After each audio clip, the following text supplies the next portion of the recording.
منہ کے قریب لے گئے. 4000 کی فوج دیکھ رہے تھے. ایک مرتبہ عباس نے کہا میرا امام پیاسا ہے, میرا حسین پیاسا ہے, میرا آقا پیاسا ہے, میری سکینہ پیاسی ہے, زینب پیاسی ہے, ام کلثوم. عباس تم پانی پی لو گے, وفا کیا کہے گی, غیرت کیا کہے گی. ایک مرتبہ پانی کو فرات پہ مار دیا, مشک کو بھر لیا, خیمے کی طرف چلے. ارے داہنا بازو قلب ہو گیا. اجرکم اللہ, علم کو بائیں بازو سے سنبھالا, بایاں بازو قلم ہوا, دونوں بازو سے مشکیزہ سنبھال لیا.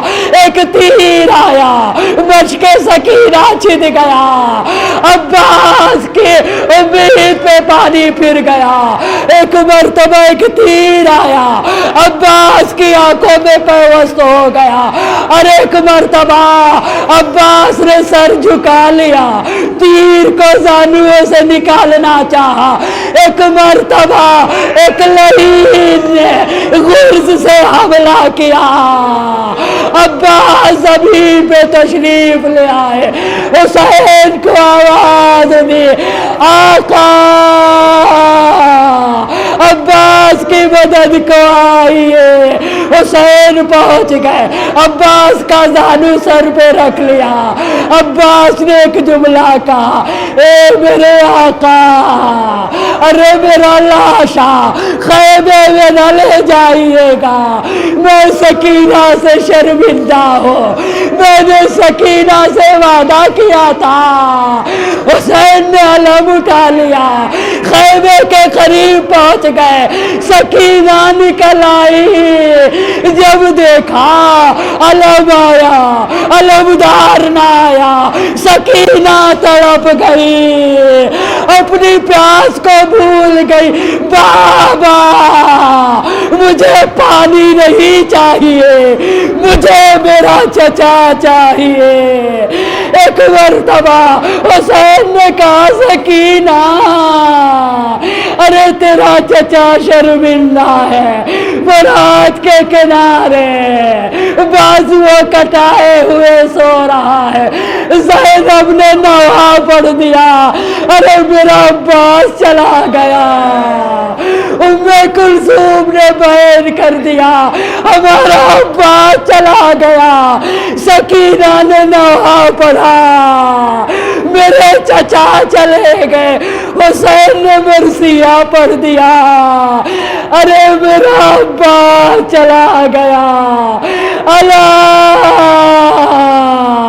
ان کا سرا ظہری آخی, میرا بھیا چلا گیا. میرے عباس کے جانے نے میری کمر توڑ دی. فضا میں کوہرام مچا, وا عباسا وا سکینہ.